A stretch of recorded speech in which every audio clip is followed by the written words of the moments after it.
por la invitación. Entonces, el tema a tratar de hoy es ictericia neonatal. Quise titular la charla como enfoque rápido y tratamiento porque creo que es lo que va a serles útiles a ustedes una vez ya como médicos graduados y que ejerzan.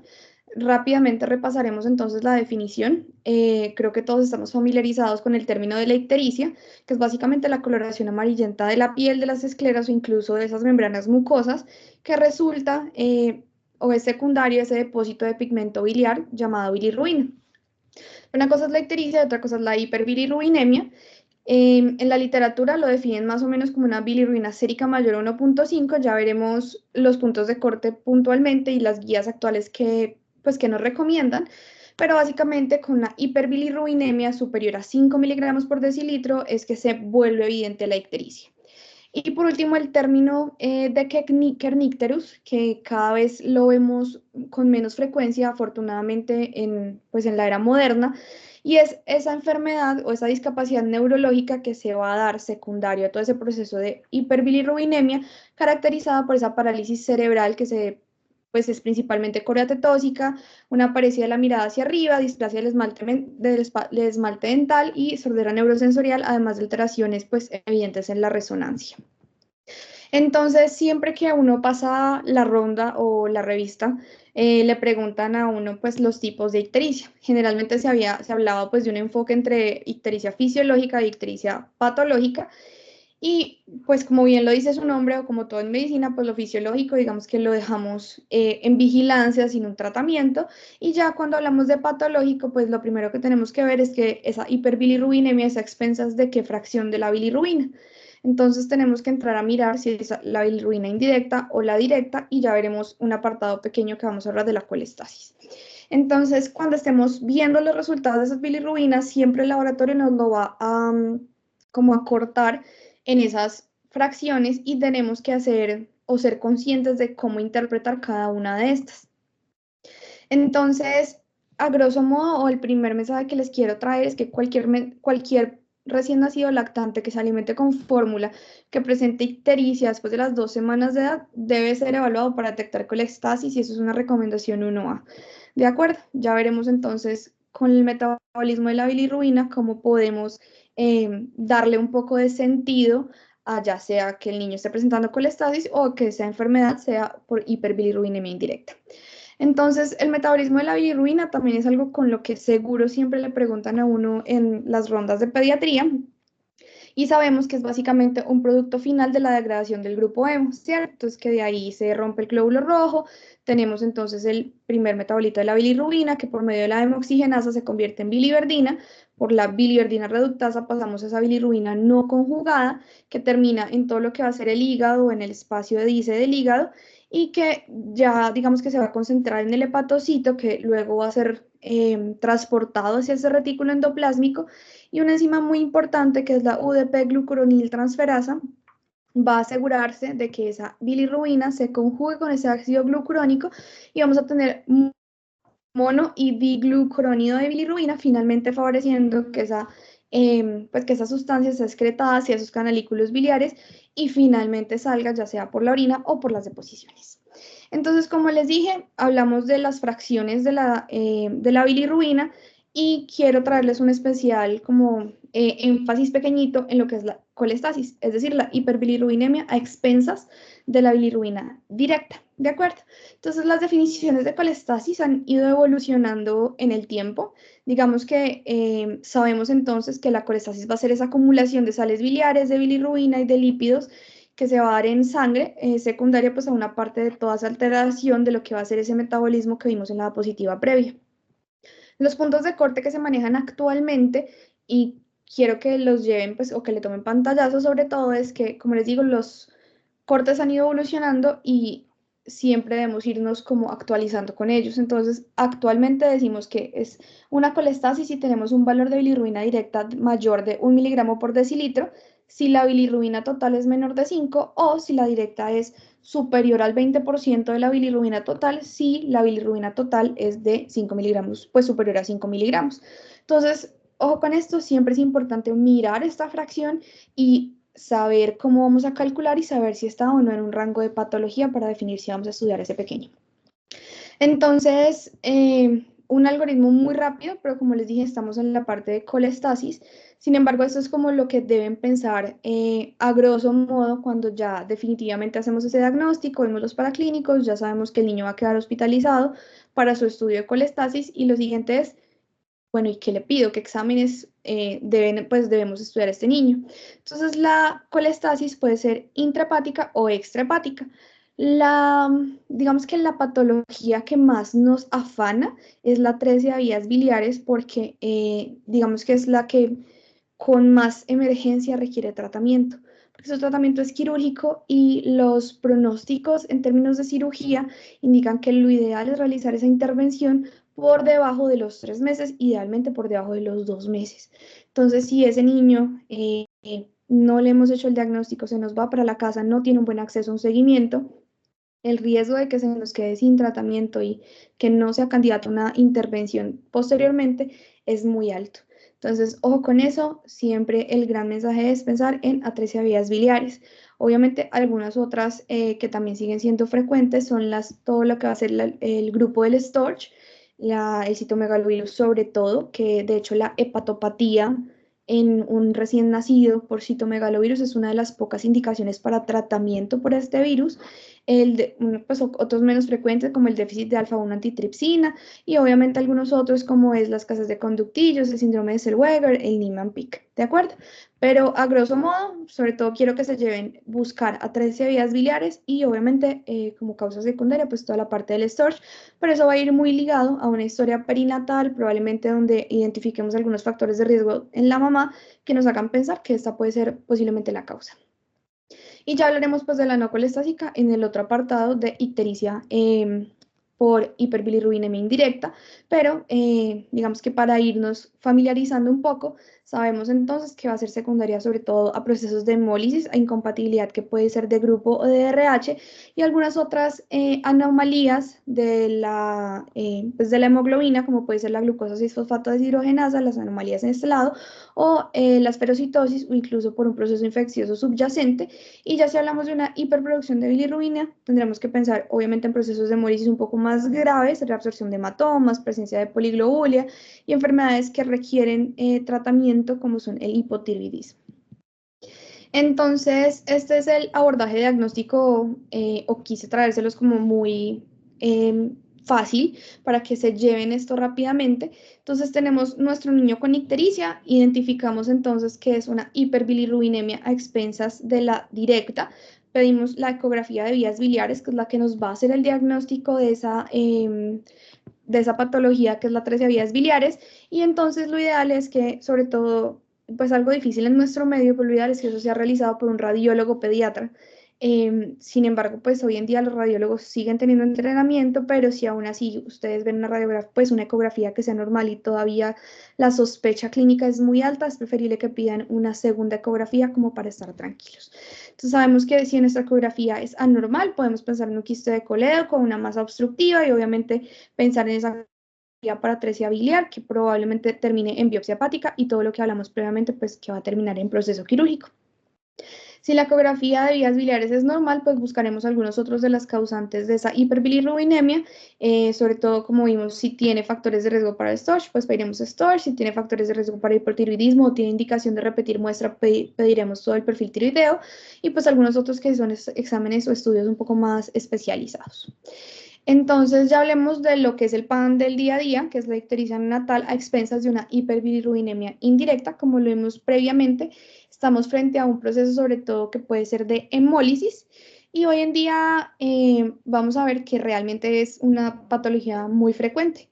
Más o menos se estima que incluso el 4% de los recién nacidos a término y prematuros tardíos terminan teniendo fototerapia e incluso son más propensos los niños que terminan hospitalizados desde el nacimiento a tener esta fototerapia que aquellos que se van para la casa. Como les dije, pues mucho más frecuente en los recién nacidos prematuros que están en la UCI y el uso de la fototerapia aumenta con esa prematuridad, de modo que en los recién nacidos que son más pequeños o más prematuros, hasta el 82% terminó recibiendo fototerapia en algún momento de su estancia hospitalaria. La idea es que a raíz de que esto cada vez ha ido aumentando en frecuencia y que de pronto se está teniendo un poco más de pericia en el diagnóstico, por eso se han ido modificando los guías y sobre todo los umbrales de corte. La historia alrededor de cómo se empezó a estudiar la ictericia es realmente muy interesante. La primera vez que se documentó fue en Essex, en Inglaterra, en el hospital de Rochford, y la que vemos acá en la foto B es la enfermera religiosa Jane Ward, que desde que vio su primer niño pues amarillito o ictérico, decidió intentar exponerlo al sol. Pensó que esa podía ser como la cura. A partir de ahí, digamos que se fue estudiando un poco esa aplicabilidad del sol como tratamiento frente a la ictericia, y solamente hasta el 58 se logró establecer esa primera lámpara de fototerapia. Ya veremos cuál es la acción de la fototerapia. Y hasta el 68 fue que se empezó como a expandir un poco este tratamiento para esta patología. Miren acá entonces lo que fueron las primeras lámparas de fototerapia. Casi que, pues cuando yo recién vi las fotos, lo primero que pensé era que me parecían un poco al pulmón de acero de esa época, que fue ese ventilador que intentaron hacer con una ventilación a presión negativa, pues en ese momento. Pero sí, definitivamente hemos cambiado mucho de las lámparas de ese momento a las lámparas actuales. Entonces, ¿en qué funciona la fototerapia? O sea, si tiene alguna función o no. Y lo que realmente vemos es que la fototerapia afecta a esas bilirrubinas, a esos capilares superficiales y esos espacios intersticiales, que es un medicamento transcutáneo. Y ya veremos que esa alergia lumínica lo que procura hacer es tener un cambio conformacional en las bilirrubinas, o sea, haciendo que estas pasen a ser isómeros excretables o más fácilmente, sí, hidrosolubles para poder salir por lo que serían la orina o las deposiciones. Veremos entonces acá un poco más gráfico lo que les estaba contando. Entonces tenemos la fototerapia, que lo que vemos es que es una luz convencional, que es halógena. Ya veremos los rangos en los que debe estar la fototerapia para ser efectiva. Se aplica a esa piel expuesta del niño y termina siendo dos grandes mecanismos de acción. La fotoisomerización, que como les dije, cambia la forma de esa bilirrubina para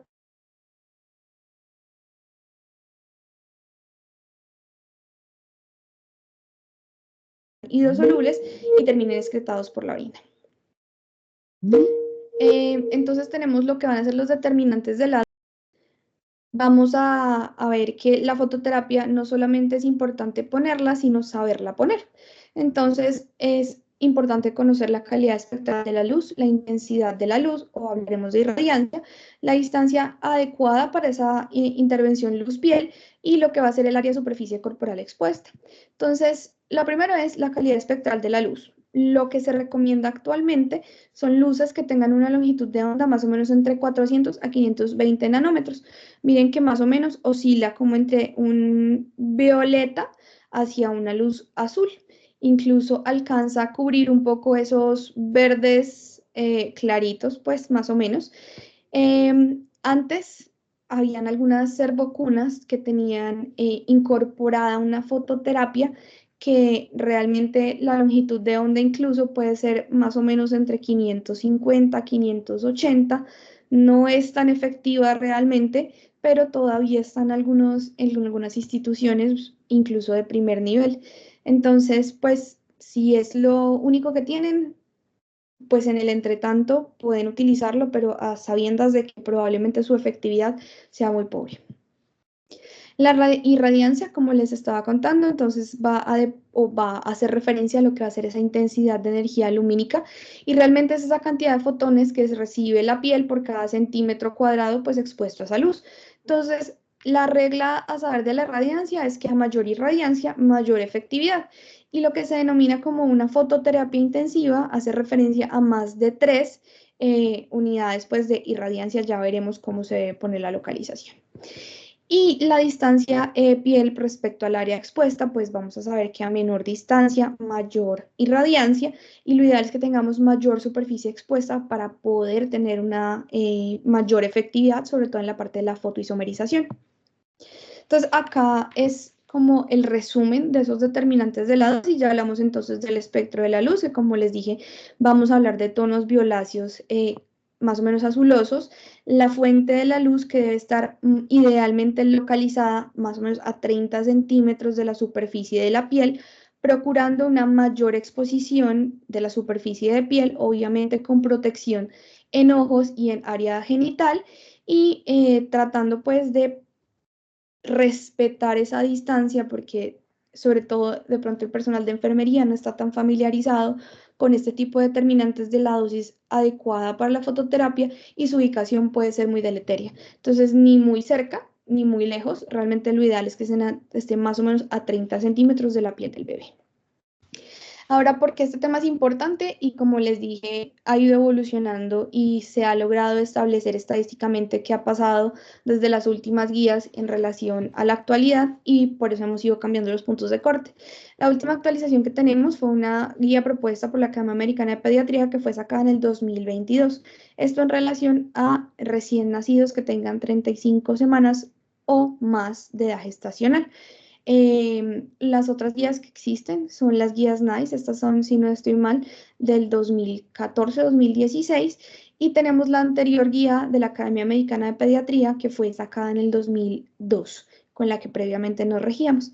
Entonces, ojo pues con la cual vamos a utilizar y ya les voy a explicar, hacemos algunos ejercicios al final. Entonces, ¿qué nos dice esta guía? La principal propuesta, y como todo en medicina, es ayudar a la prevención de que la enfermedad suceda, ¿cierto? Entonces, lo primero es tratar de identificar aquellos pacientes en los cuales tengamos mayor riesgo. Obviamente, esto va muy de la mano con el trabajo con obstetricia, y es que la prevención empieza desde el embarazo. Entonces, mirar qué mujeres pueden estar en riesgo de desarrollar posiblemente esa hemólisis que pueda llegar a terminar en una enfermedad hemolítica del recién nacido con todas las consecuencias de esa hiperbilirrubinemia que ya veremos. Lo ideal es que incluso pues, la Academia Americana el Colegio Americano de Obstetricia y Ginecología recomienda que toda mujer embarazada tenga su hemoclasificación y que además se haga todo ese estudio para determinar si requiere o no la inmunoglobulina de RH. Ya veremos específicamente cuál es el rol de la inmunoglobulina, pero desde ya recuerden que no solamente es inmunoglobulina, sino que es específica del RH. ¿Listo? Entonces, este es como el algoritmo que se propone para identificar pues, a los bebés que requieran o que tengan mayor riesgo con esos anticuerpos antieritrocitos maternos. Entonces empezamos pues con todos los recién nacidos, miramos si obstetricia hizo idealmente ese tamizaje inicial en relación a lo que va a ser esa hemoclasificación y en caso de que sea una hemoclasificación susceptible de enfermedad hemolítica o de que pueda llevar una enfermedad hemolítica, si hizo el rastreo o no de anticuerpos, es decir, el CUMS. Si definitivamente vemos que la materna pues no la recibió, ojo con ese niño, lo ideal es determinar qué hemoclasificación ese niño lo más pronto posible, sobre todo para poder identificar cómo vamos a intervenir y cómo hacer ese seguimiento. Si la materna tuvo todo ese rastreo adecuado y no tuvo definitivamente ese CUMS positivo, pues básicamente podemos seguir un manejo adicional. Pero sí o sí, si la mamá es grupo o tiene un RH negativo, lo que sí o sí debieron haber hecho durante el embarazo es hacerle seguimiento con un CUMS indirecto y cuando nosotros como pediatras o como médicos generales recibamos al bebé, debemos identificar el grupo sanguíneo de la madre y sobre todo si la mamá es del grupo O, lo ideal es que solicitemos un CUMS del cordón, ¿de acuerdo?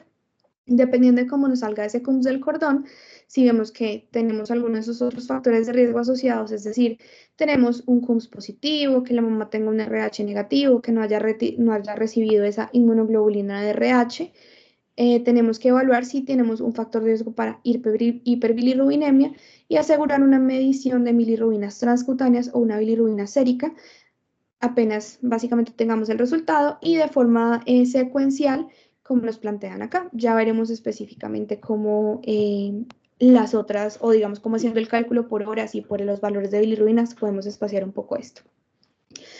Lo otro es que es importante diferenciar algunos otros causales de ictericia que también pueden elevar la bilirrubina indirecta, pero que no requieren una intervención o un seguimiento tan estrecho como aquella que se da por un proceso secundario de hemólisis.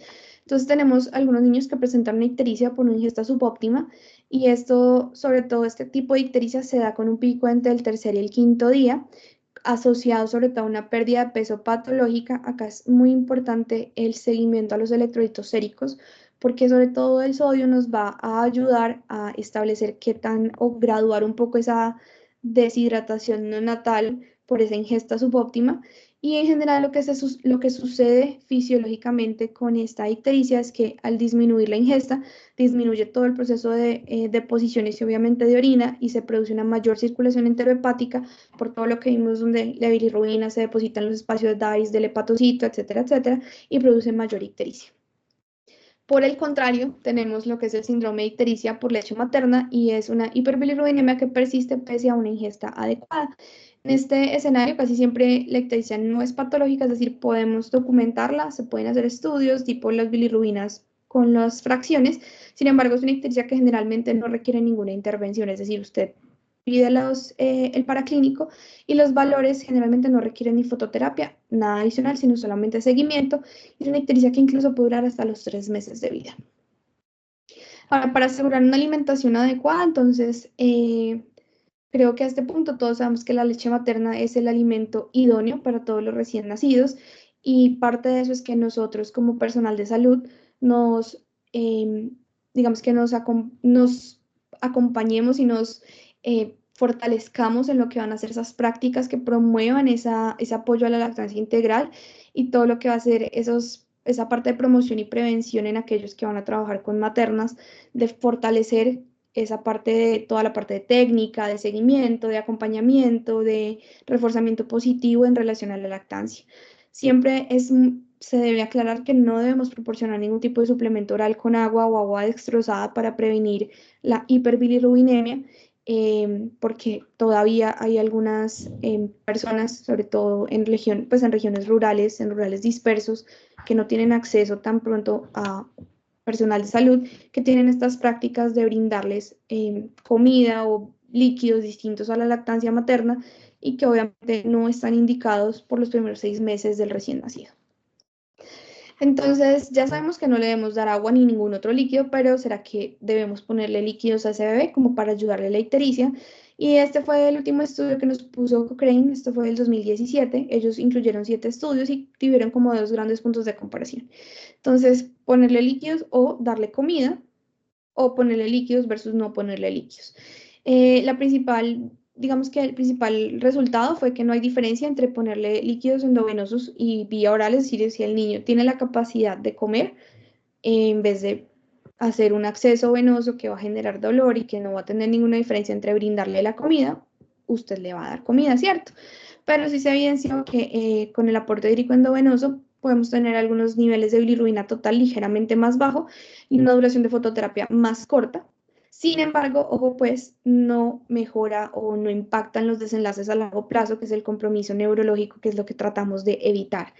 Entonces, aquí entra mucho a jugar un poco lo que van a ser los cálculos que vamos a hacer a continuación para establecer el nivel de riesgo del bebé, pero a sabiendas de que si, por ejemplo, de pronto estamos en un rural disperso o en un primer nivel donde tenemos una de estas lámparas que sabemos que no son tan efectivas, pues démosle comida, ¿cierto? Probablemente nuestro personal de enfermería no está tan habituado a tener un acceso venoso periférico y ya sabemos que no hay ninguna diferencia, démosle comida, ¿de acuerdo? No, la ictericia no es una contraindicación para la alimentación, sobre todo pues en los niveles que vamos a ver de fototerapia y le estamos ahorrando a ese recién nacido pues, un dolor que es lo que va a representar un acceso venoso periférico. Solamente si el recién nacido tiene algún tipo de alteración neurológica, vemos que está en un estado de conciencia alterado, que no logra tener una adecuada alimentación porque tiene una succión muy débil, porque tiene alguna otra contraindicación para la alimentación, está indicado los líquidos y sabemos que puede que nos ayuden un poco a disminuir esos niveles de bilirrubina total, pero que no nos van a cambiar el desenlace neurológico. Entonces ya hablamos de los factores de riesgo de la mamá y ahora vamos a hablar un poco de los factores de riesgo del bebé que puede ser propenso a tener hiperbilirubinemia. Entonces, como ya lo vimos, los prematuros sí o sí siempre van a tener un poco más de riesgo. El presentar ictericia en las primeras 24 horas lo hace más susceptible de tener hiperbilirubinemia porque ya vimos que lo es visible, cuando el color es visible, pues ya probablemente los niveles séricos están más altos. Tenemos un rastreo de bilirrubinemia transcutánea muy natural de la fototerapia, que tengamos conocimiento de algún tipo de hemólisis subyacente que haya requerido fototerapia previa al alta por el riesgo de que todavía tengamos un proceso subyacente de hemólisis que pueda volver a requerir fototerapia. Los niños que hayan tenido hermanos o padres que hayan requerido fototerapia, de ahí a que hablemos con los antecedentes de los papás.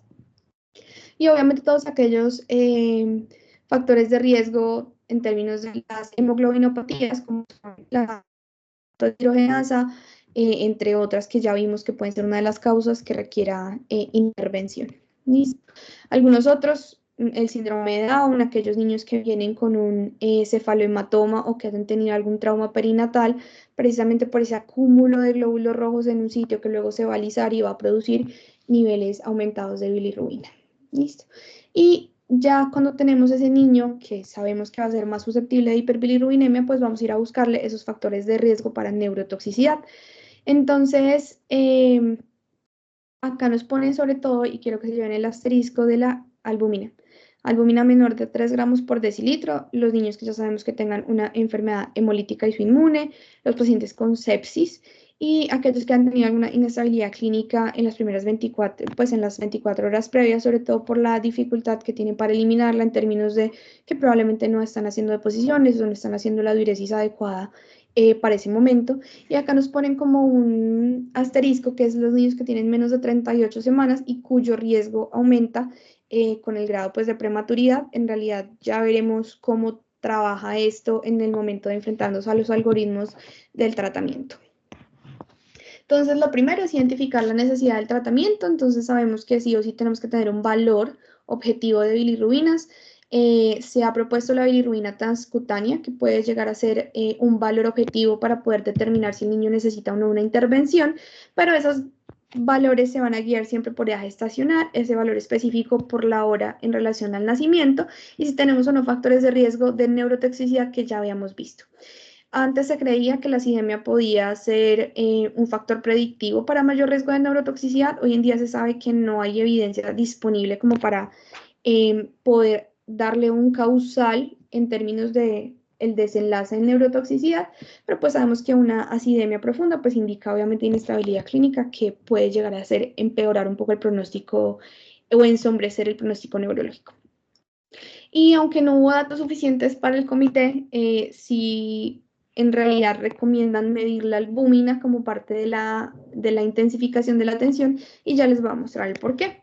Entonces, este fue un estudio que se realizó en términos de ver si la albúmina tenía algún impacto realmente en términos de la bilirrubina.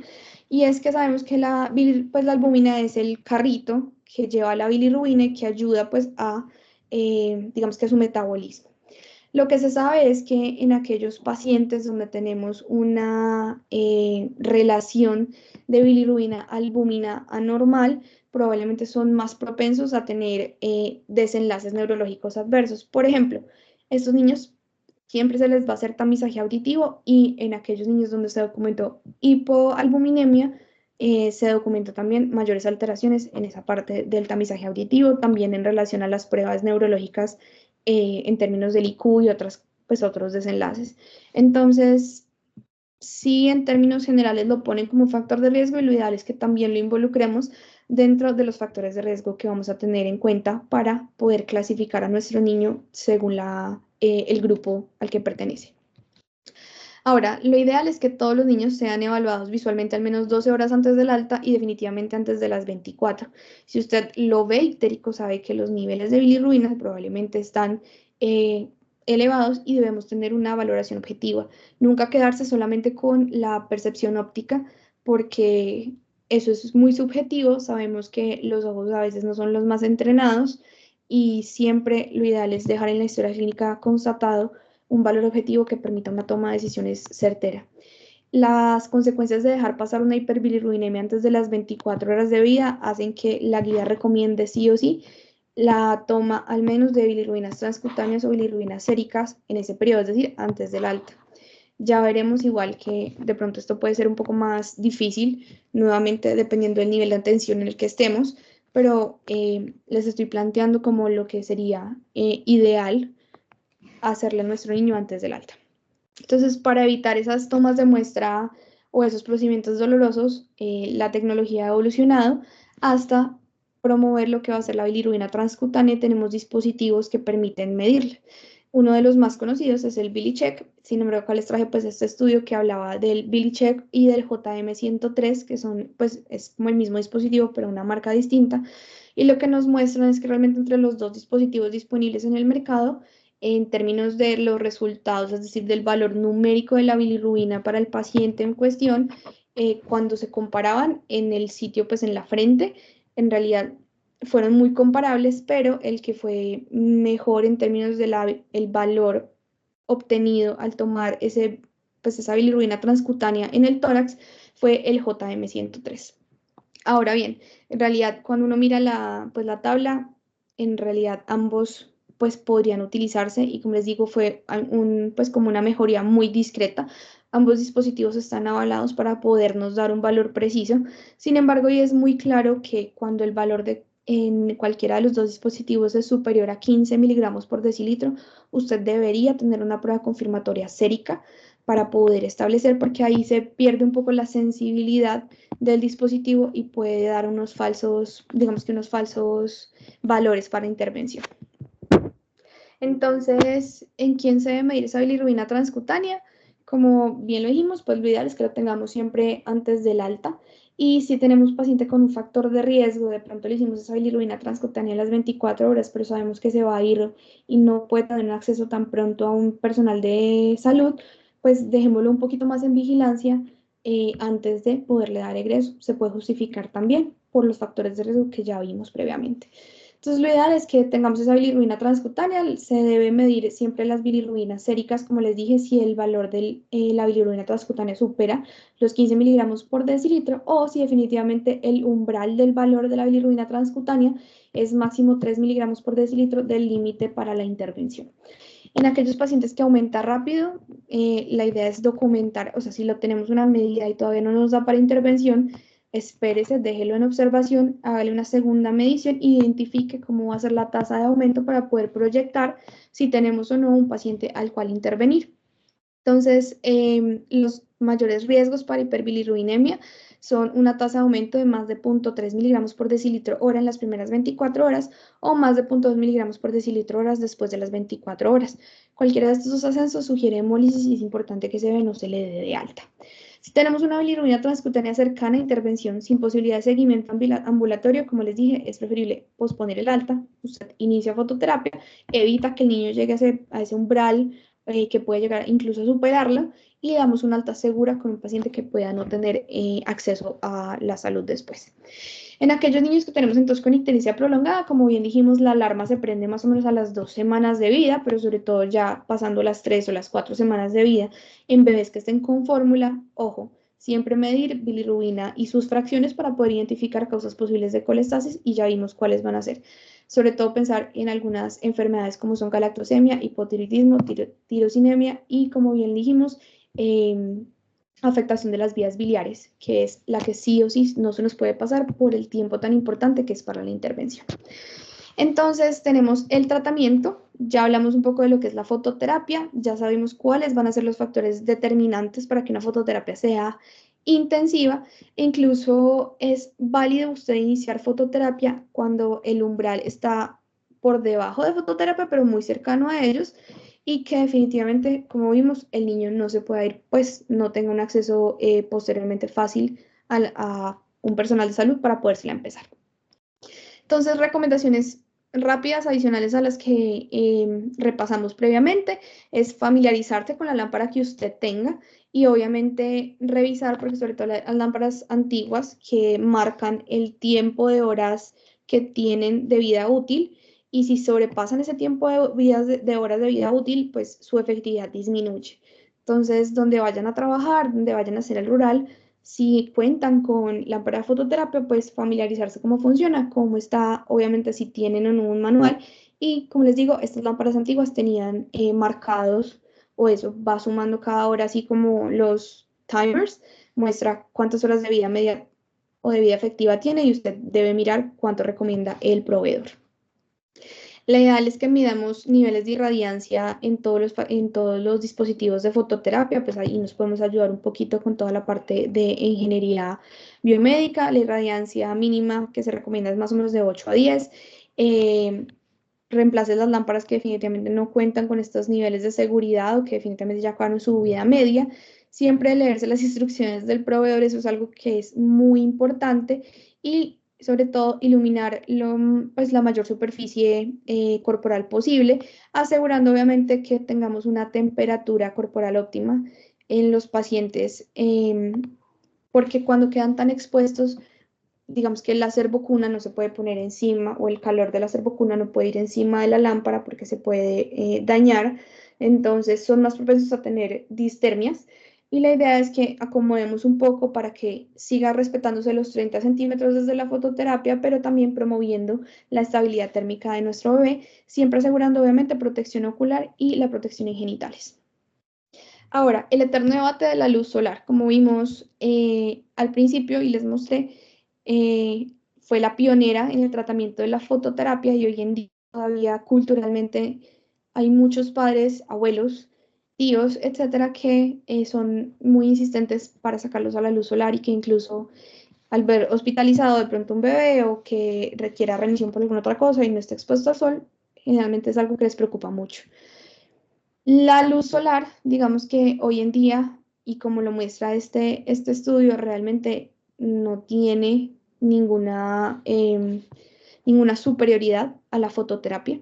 Incluso la recomendación, es decir, en los pacientes donde estén en sitios donde no haya disponibilidad de luz solar, por ejemplo en Alaska, o incluso donde hay mucha luz solar, como es la costa, siguen habiendo pacientes con ictericia, ¿cierto? Entonces, realmente el sol, si el niño se va a poner ictérico, no va a hacer la diferencia, ¿de acuerdo? Entonces, eh, digamos que la recomendación o lo que yo les diría a los papás es que en general es la parte de la luz solar sigue siendo muy importante, sobre todo para los abuelos, y obviamente promueve, digamos, alguna síntesis de vitaminas adicionales, como es la vitamina D, que les permitan ese tiempo a los abuelos, pero a sabiendas de que si el niño va a requerir algún tipo de intervención, con o sin sol, la va a requerir, ¿de acuerdo? Entonces, los abuelos pueden disfrutar de ese tiempo, que para ellos es importante, que es ponerlo a la luz solar, siempre antes de las 10 de la mañana o después de las 4 de la tarde, más o menos 15 minuticos, siempre mediante una luz indirecta, nunca directamente a los ojos, y obviamente, digamos que siendo muy cautos, pues como en el tiempo de exposición. Pero sí es demasiado importante recalcarles a los papás que esto no va a hacer la diferencia, ¿de acuerdo? Entonces, por lo mismo, por lo que les decía. Ya para terminar, les quise traer un caso clínico, sobre todo porque quiero que comparemos cómo han ido evolucionando las guías en relación desde lo que se ha podido demostrar hacia el 2022, que fue la actualización, y lo que se tenía pensado con los puntos de corte del 2002. Este fue un recién nacido pretérmino de 35 semanas, hijo de una madre con preeclampsia severa que no tenía factores de riesgo para sepsis y que miren que no tenía incompatibilidad ni de grupo ni de RH. Entonces, cuando nosotros hacemos el valor de bilirrubina, nos dio una bilirrubina total de 9 miligramos por decilitro. Miren que con las guías del 2004, perdón, del 2004, para un paciente que tiene 24 horas, que fue cuando se tomaron las bilirrubinas con ese nivel de 9 miligramos por decilitro, en un paciente que tenemos con un factor de riesgo que era de 35 semanas, sin incompatibilidad, es decir, teníamos un paciente de 35 semanas unwell, o sea, estaba bien, el valor de umbral de fototerapia era de 9.8, o sea, muy cerquita, ¿cierto? Ese niño probablemente no lo hubiéramos dado de alta. Listo. Si nos vamos a ver el mismo escenario en relación a las guías NICE de 2016, acá es muy importante hacer la conversión a micromoles por litro. El factor de conversión siempre es de 17.1, es decir, yo acá multipliqué 9 por 17.1 y me da 153.9. En este escenario, entonces, miren que ya tenemos umbral de fototerapia superado y no está ni siquiera tan lejos del umbral de exsanguíneo, ¿cierto? Como 20 micromoles por litro. Entonces, acá ya vamos viendo las diferencias que han ido teniendo las diferentes guías. Y miren con las guías del 2022. Tenemos entonces 35 semanas, 24 horas, el valor de bilirrubina. Es un paciente que no tenemos riesgo de neurotoxicidad, ya sabemos que no tenemos incompatibilidad de grupo, no tenemos incompatibilidad de RH, fue pretérmino por causa materna, o sea que no pensamos en sepsis. Y miren que el umbral ya se nos va separando, 10.6 miligramos por decilitro con umbral de exsanguíneo casi hasta 18. Entonces, todo esto se ha dado secundario a que desde el 2004 hasta el 2022 se siguieron a muchos de los niños que se intervinieron con esa guía del 2004 y se dieron cuenta que afortunadamente podíamos tener umbrales más altos y que no iban a tener, que esos niños no iban a tener mayor riesgo de esos desenlaces neurológicos adversos. Por eso fue que se hicieron las modificaciones. Entonces, actualmente, ¿qué utilizamos? Las guías de la Academia Americana de Pediatría del 2022, pero como les puse al principio cuando empezamos a hablar, estas solamente están disponibles para pacientes que tengan 35 semanas o más de edad gestacional. Para los pacientes que tienen menos de 35 semanas, utilizamos las guías NICE del 2016. Y como ya vimos, probablemente sus umbrales son mucho más bajos que los que tenemos acá. Pero eso sobre todo porque sabemos que si tienen menor de 35 semanas son pretérminos que van a ser moderados o incluso extremos y que probablemente van a cursar con hipoalbuminemia, pueden tener mayor riesgo y que van a necesitar una intervención un poco más temprana. Acá les muestro entonces nuevamente como la graficación de lo que podemos ver. Entonces acá tenemos la tabla del 2004, que sería el normograma de Butani. Veamos que acá lo clasificamos como un paciente que tenía un riesgo mediano y que incluso iba casi que, digamos que de la mano, pues a lo que sería el umbral de la fototerapia, que vimos que era muy cerquita. Veamos cómo se sitúa con las guías NICE. Miren que incluso el cuadradito, al ser tan grande, nos lo pone muy cerca del axis sanguíneo, o sea, ahí ya uno le da susto, ¿cierto? Y veamos que con el umbral de las guías del 2022 está muy por debajo de cualquier tipo de intervención. Entonces, por eso es tan importante que sepamos cuál vamos a utilizar, cuál es la indicación de utilizarlo y sobre todo dejar documentado en la historia por qué, por ejemplo, ese niño no va a requerir intervención. Entonces, siempre mi recomendación es estas aplicaciones que les estoy mostrando facilitan que usted le diga, pues esta muestra se tomó a las tantas horas de vida, este fue el umbral de fototerapia, este fue el umbral de exsanguíneo y por eso este niño no tiene necesidad de intervención o de hospitalización. Listo. Continuando un poco con lo que les contaba de por qué fue cambiado esos umbrales de la fototerapia y también del exsanguíneo, y es que en general se documentó que la neurotoxicidad no ocurrió sino hasta que esas concentraciones de bilirrubinas que se utilizaban en el 2004 estaban muy por encima de esos umbrales de exsanguíneo transfusión de esa época.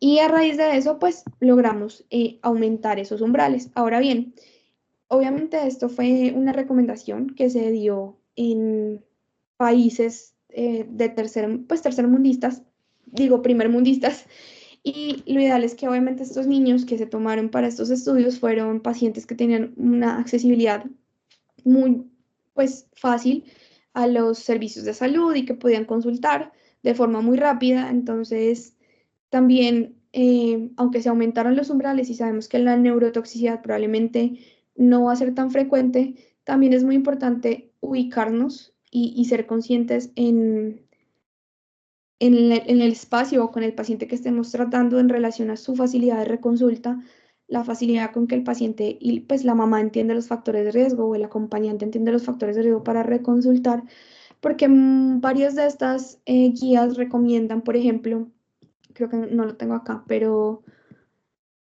sí nos proponen como en los puntos de corte o en la parte final, donde después se desglosa las diferencias entre la bilirrubina y el umbral, y le dice, este bebé requiere tratamiento o requiere seguimiento con una bilirrubina transcutánea más o menos entre 4 a 6 horas. Si la diferencia es de 2 a 3, este bebé requiere seguimiento más o menos entre 24 a 42 horas. Entonces, seamos cautos al interpretar esas situaciones y obviamente extrapolémoslo al paciente que tenemos enfrente. Como les digo, si sabemos que es un paciente de riesgo que probablemente no va a reconsultar, pues es preferible dejarlo hospitalizado. Si está cerca del umbral de fototerapia, ya vimos que no hay contraindicación entre poner la fototerapia si sabemos que el paciente no va a tener accesibilidad posterior a la misma. Entonces, ya vimos lo que es los determinantes de la fototerapia. Estas son las últimas lámparas que sacaron de Drager, que es afortunadamente pues digamos, un dispositivo que mire que acá, como les digo, nos muestra el timer en relación a cuánto tiempo lleva ese paciente de la fototerapia, pero en otro de los menús nos muestra pues, cuánto es la vida útil de las lamparitas. Acá, como les dije, lo ideal es tenerlo a 30 centímetros de distancia, donde la irradiancia va a ser digamos, la recomendada y garantizamos que tengamos esa efectividad adecuada para la fototerapia de ese paciente. ¿Listo? También hay unas recomendaciones en relación a la fototerapia en casa. Como les dije, estas guías fueron americanas y para nosotros como país no es tan fácil tener este dispositivo en la casa. Eh, Creo en algún momento se mencionó que una de las EPS tenía estos dispositivos, pero personalmente no las he visto emplear. Sin embargo, sí es una posibilidad, eventualmente, esperaría, porque son niños que sí requieren solamente la fototerapia y que además permitimos que el binomio siga junto, garantizamos la continuidad de la leche materna, entre otras cosas. Creo que podemos llegar a eso, pero hasta este momento no lo tenemos. Sin embargo, es importante pues que ustedes conozcan que esta podría ser una alternativa a futuro. En cuanto a la alimentación, sabemos entonces que la alimentación no está contraindicada en la fototerapia y que debemos de hecho promoverla para poder favorecer esa eliminación de la bilirrubina, evitar la deshidratación. La interrupción de la fototerapia para amamantar afortunadamente no afecta la eficacia general de la fototerapia siempre y cuando la fototerapia se use de manera adecuada con todos esos determinantes que vimos previamente. Lo ideal es minimizar esas interrupciones si sabemos que esas bilirrubinas se acercan mucho a ese umbral de exsanguíneo, entonces hablar con los papás, hacerlos muy conscientes de que realmente el retirarlo de la lámpara debe ser solamente para la lactancia y volverlo a poner.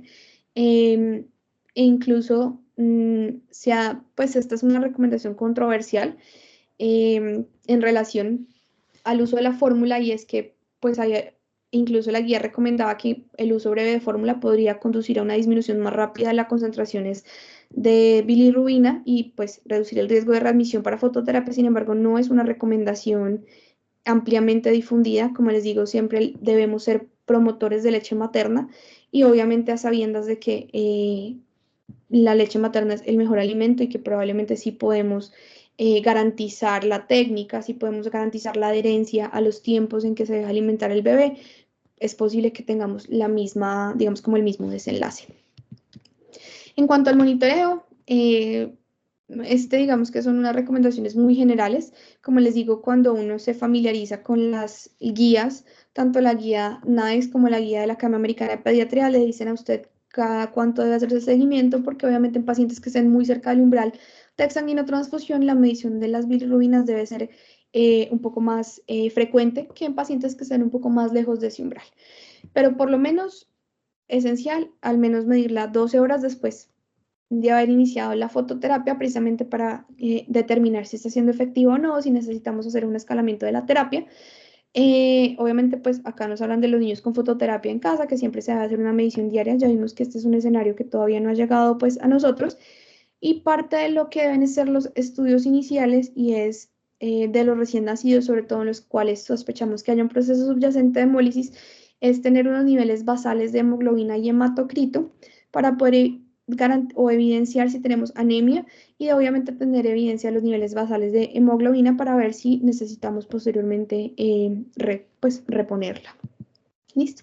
En cuanto a descontinuar la terapia, lo ideal es que seguimos teniendo sobre todo identificar los pacientes que tengan un riesgo de rebote. En general, el mayor riesgo se da sobre todo a las 24 horas de haber alcanzado, pues de haber finalizado la fototerapia. Esos niños al menos deberían quedar 24 horas después en observación para poder garantizar una toma de muestra posterior y garantizar que esos niveles no han vuelto a subir.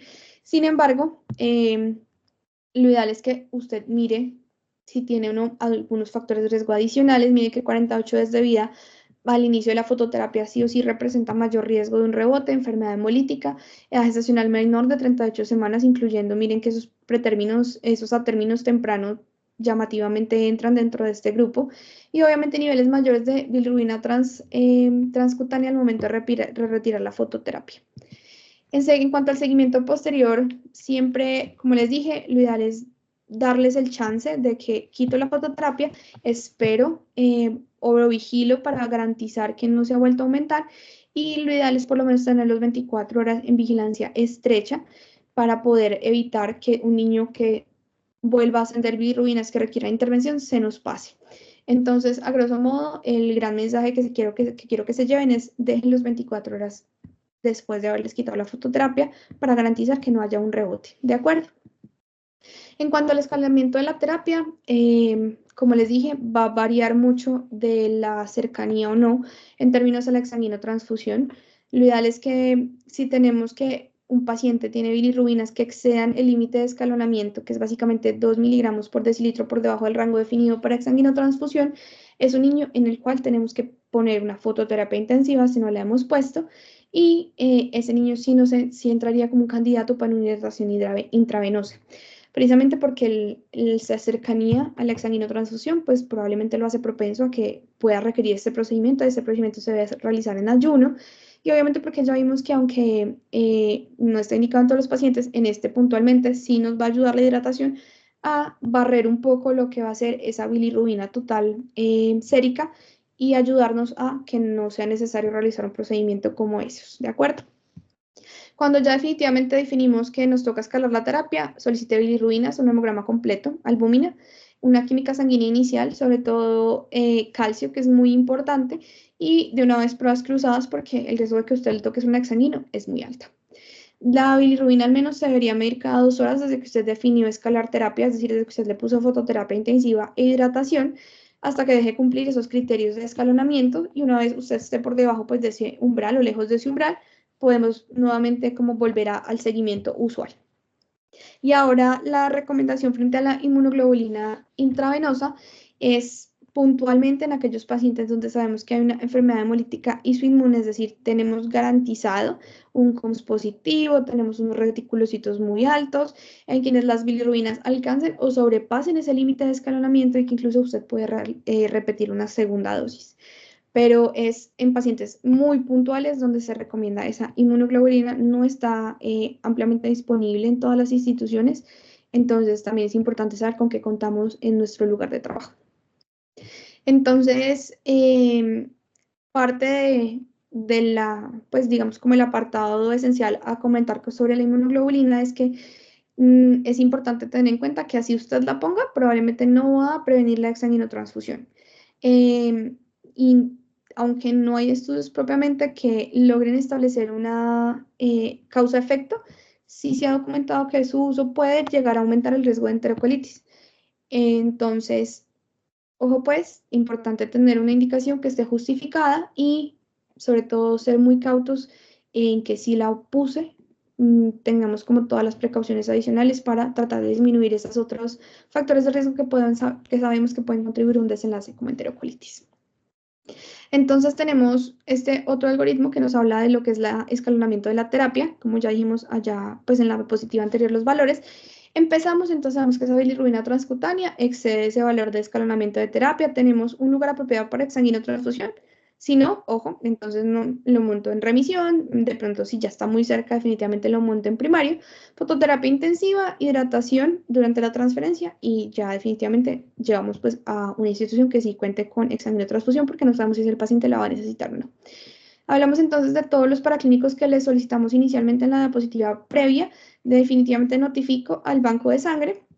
Empiezo las mediciones cada 2 horas de esa bilirrubina y todo lo que va a ser la fototerapia intensiva con la hidratación intravenosa. Si vemos que ese paciente en la evaluación neurológica tiene algún compromiso, sospecho encefalopatía, definitivamente ya no hay más espera, debo hacerle una exsanguinotransfusión.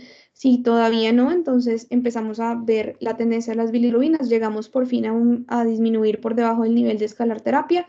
Sí, nada, volvemos a las guías de fototerapia previas. Si no, seguimos con la fototerapia intensiva, hidratación y nuevamente seguimos las mediciones hasta lograr alguna de estas 2 cajitas previamente.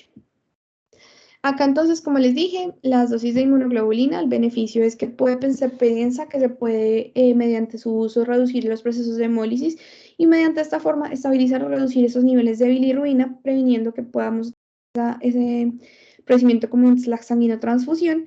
Sin embargo, digamos que las indicaciones son precisas, no se debe utilizar en aquellos pacientes que no tengamos como fisiología de base de la ictericia una hemólisis, y obviamente teniendo en cuenta que el riesgo para enfermedades como la enterocolitis necrosante pues es mayor.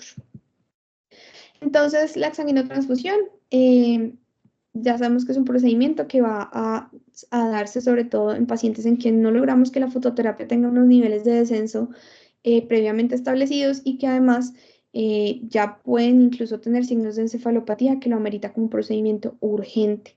Hay algunos puntos de corte que nos recomienda la guía, que hacen uso de esa relación albúmina-bilirrubina que habíamos visto previamente y nos los ponen como según la edad gestacional. Entonces, por ejemplo, la relación albúmina-bilirrubina superior a 7,2 en pacientes que tengan una gestacional entre 5 a 37 semanas, que no tengan hiperbilirrubinemia o pacientes que tengan neurotoxicidad o algún otro factor de riesgo, pues ya nos habla de un factor de riesgo para exsanguinotransfusión. ¿De acuerdo?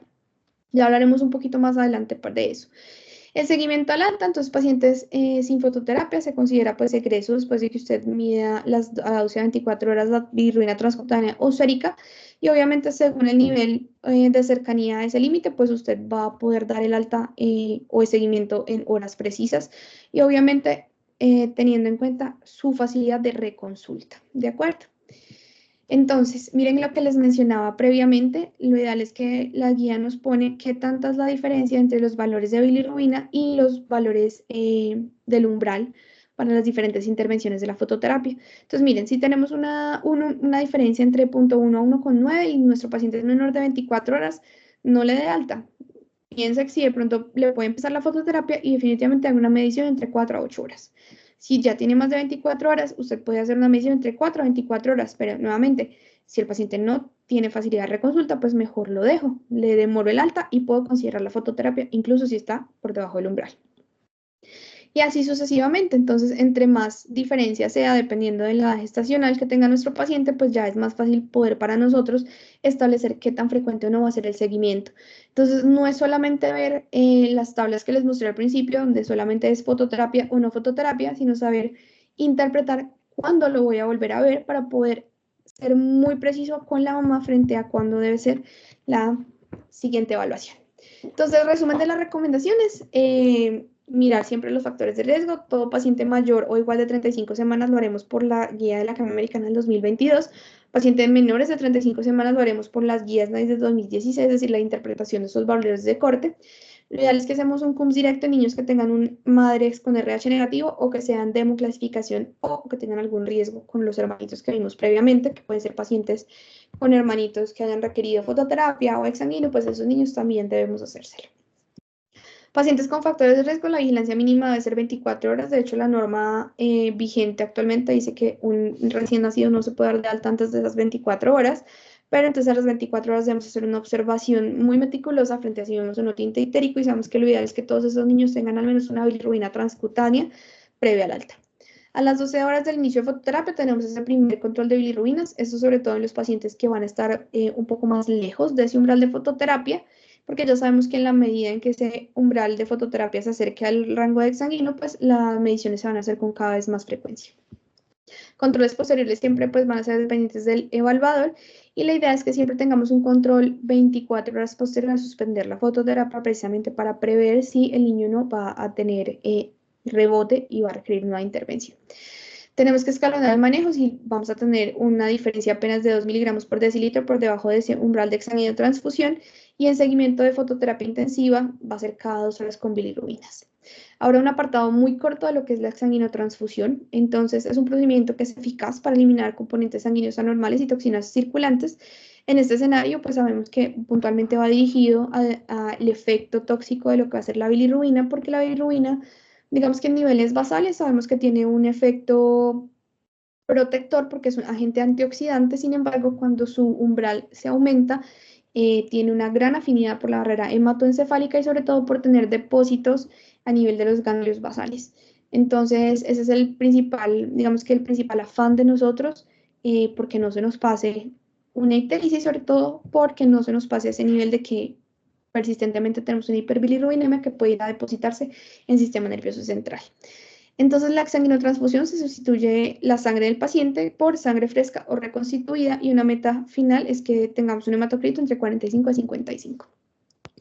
Las indicaciones de exsanguinotransfusión son muchísimas, no solamente la hiperbilirrubinemia, sabemos que incluso, sobre todo en neonatos, pues la policitemia a veces requiere que tengamos una llamada salinoféresis, pero también puede hacerse una exsanguinotransfusión completa en pacientes que tengan una anemia grave como volumen sanguíneo normal o elevado, pacientes con CID, con trombocitopenia, con hiperleucocitosis. Tenemos tenido neonatos con leucemias que debutan con una hiperleucocitosis muy marcada, son pacientes que tienen indicación de exsanguinotransfusión, y algunas otras pues como anemia de células falciformes, malaria grave, que pueden darse pues en pacientes un poco más grandes.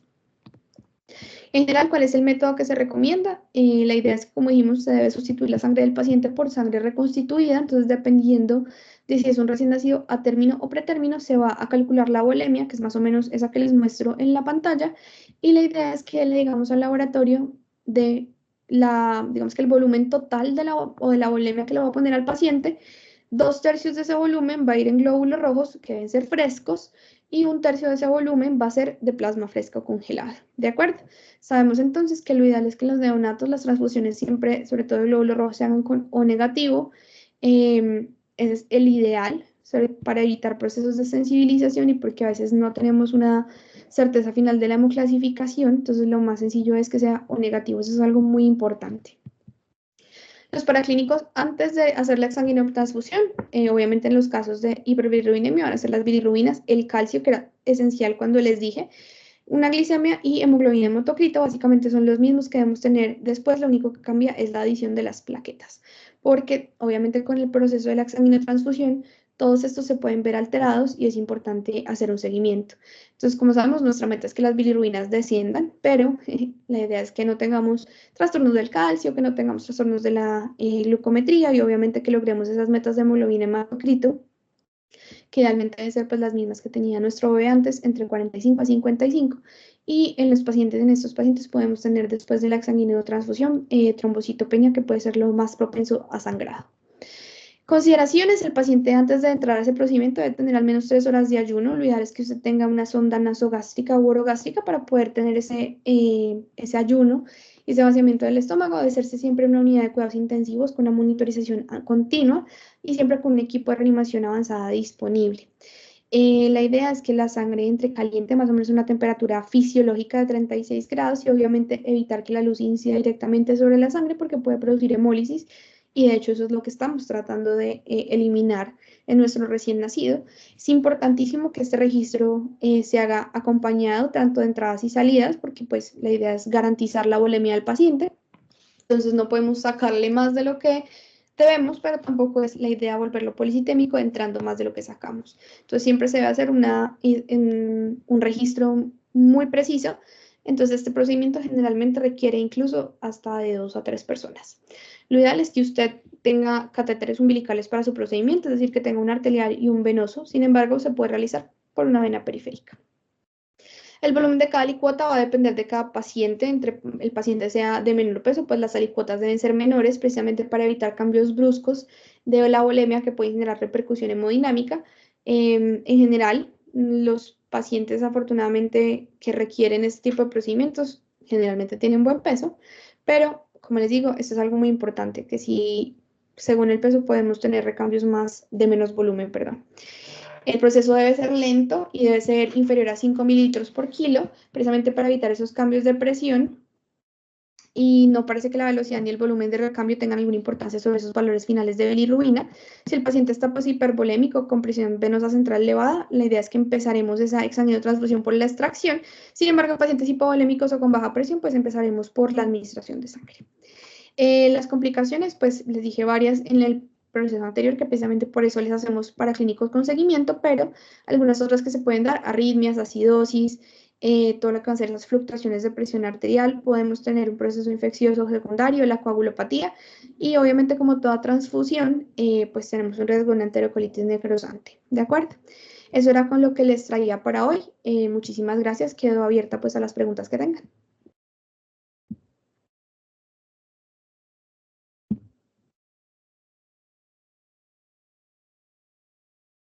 Muchachos, ¿algunos tienen alguna pregunta? Si no hay preguntas, doctora, muchas gracias. Realmente fue una charla súper interesante. Sabemos que es alguna patología que vemos todos los días y súper importante nosotros tener en cuenta. Ah, bueno, por acá alzaron la mano, o no sé si se equivocaron. Pero muchas gracias y ojalá nos acompañen en más charlas. Te agradecemos mucho y gracias a los que asistieron pues el día de hoy. No sé si, no me acuerdo quién alzó la mano, si Ana María o Dayana alzó la mano, si No, tiene alguna iba a decir que pregunta. muchas gracias, lo que son muy buena la charla. Y sí, como está Tratar, diciendo Melissa, es algo que se ve a diario y es muy importante, pues como en el medio en que estamos. Entonces, nada, muchísimas gracias, son muy práctica. muchas gracias a ustedes por invitarme. Cualquier duda que tengan, pues Meli tiene mi teléfono en lo que los pueda ayudar, pues no solamente como en el internado que empiezan, sino también cuando sean rurales y tienen preguntas pediátricas. Creo que es importante, obviamente, uno tener el conocimiento, pero también tener a quien llamar si uno no lo tiene claro, ¿cierto? Entonces, cualquier duda, pues quedo nuevamente a su disposición. Muchas gracias por la invitación. Realmente espero que haya quedado claro y nuevamente cualquier duda que tengan, Meli tiene mi teléfono y con cualquier pues, cosa que les pueda ayudar, con muchísimo gusto. Muchísimas gracias. Gracias, Moni, chao.